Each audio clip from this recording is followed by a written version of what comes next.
Right, this is the final show of it now that I've removed all the paper. Left that bit there because I want to drill out the piece for the breather.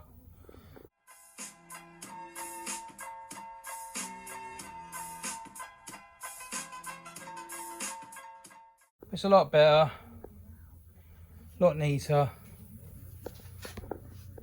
As I say, it still cracks in there. I might try to just touch them in. I can't do it again, I'm done. Just had to cover it.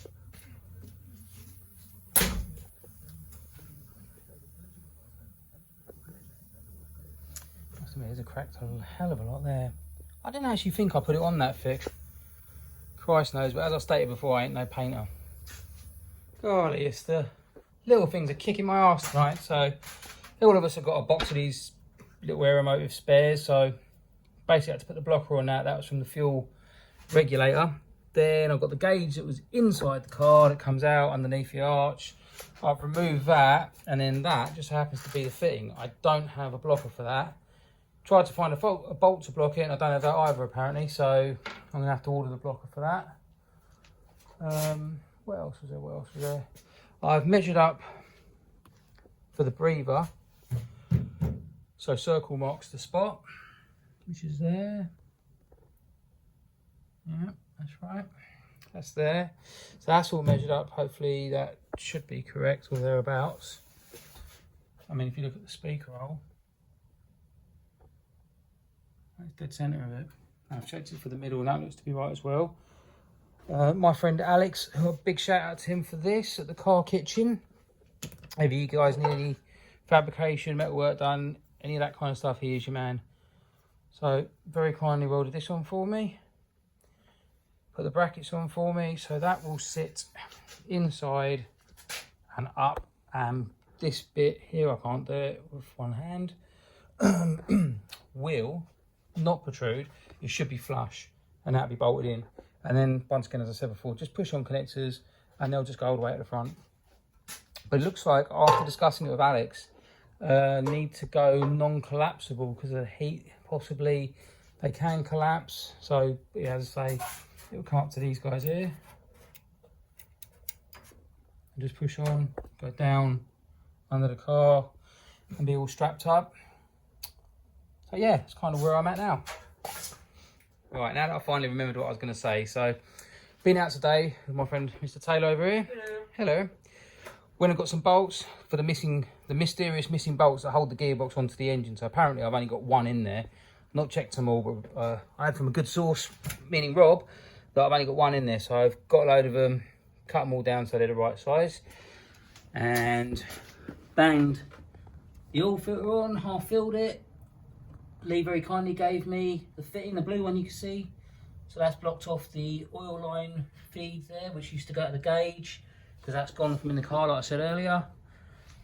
What else? Now I'm about to climb under the car and fit these on, so hopefully that'll all go well. So, got it today after work. Got a couple of little jobs I can do. I've got to get under there. There's a handbrake cable that's no longer being used anymore. So I'm going to cut that back. I can't get it fully off until I get the wheels off, and they just take an age to get off, so that ain't going to happen. Had a little modification to do on my race buggy, which is weird, but of all the stupid things in the world, you buy a bigger pinion, which basically gives you more speed, yeah, for those that don't know. But underneath, they don't give you enough space to slot it, so I had to oink the old Dremel out and just cut it all up. But nonetheless, that's done now anyway, so that's another part of racing, which is meant to be cheap, which isn't. So yeah, I'm going to get under there now, lob that off, one more job done. Then I've got the dash with me today. I want to see where else I could mount that, because I'm not quite happy where it is at the moment. It's in the middle there, which doesn't really help me. I'd like to have it there, but I just don't know if it's doable, but we'll have a look in a sec. So I got a bit distracted tonight. Fitted a rubber on the door because it's just getting on my tits because it kept snapping off, so I got that on there. Although I have to strip this panel down, unfortunately, because I don't know why, but the mechanism closes and you can only open it from the inside. So something's gone again. I've had it before, so I'm a bit of an expert at them now. Cleaning up the glove box. That's basically where I sneak the little Maxx ECU in. It's a Maxx ECU race. So that goes in there. Plugged everything back in. Found some sunnies. That's where they live.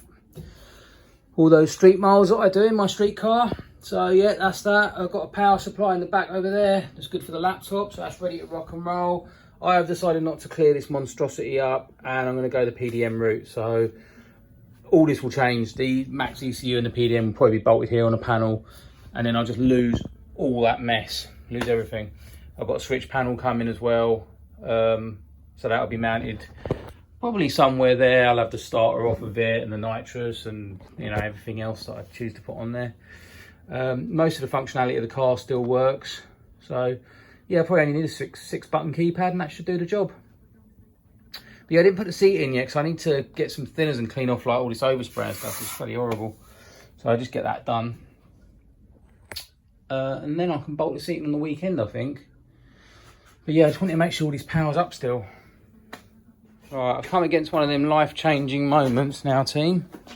So, first I've got tangled up in that, so that's no good. Oh, and I actually can't get out of it. Come on. Okay, right. That's it. I'm out. So, that's the dash. But it's too far forward. Now, I've just noticed, like, that's where it used to be on that side bit, which is all fair and good because I used to look at the tack, but I want to get rid of the tack. So, I'm going to move that mount, I think. And that's a life-changing moment here. Because if you cut this here, I've seen another guy do it. And I recess it back in. In fact, Shane, I think that might be you if you're watching it in Australia. That might be your car, but I've seen someone do it. This foam is about 3-4 inches deep, so it's kind of like almost level with that. So I could sink this quite far back in, and I think that would work if I get that right. At the moment, if I have it just there, it's tuned into the wheel's like touching it. So, I think we're going to go for it, gang. If it fails, I'll rip the foam bit off. That's it. It's a win-win. Sometimes it's the jobs you don't expect to do that come out the best. Have a check out of this. I think it's come out quite nice, but yeah, but just see what you think. That's it. Cut my grooves in. I ain't taken the mount off yet. I'll probably just mount it on the bottom bit so you won't see the hooks on the top. That won't come out of there. It can't go anywhere. In fact, it's solid as it is now, but I've got to put a mount on it, obviously.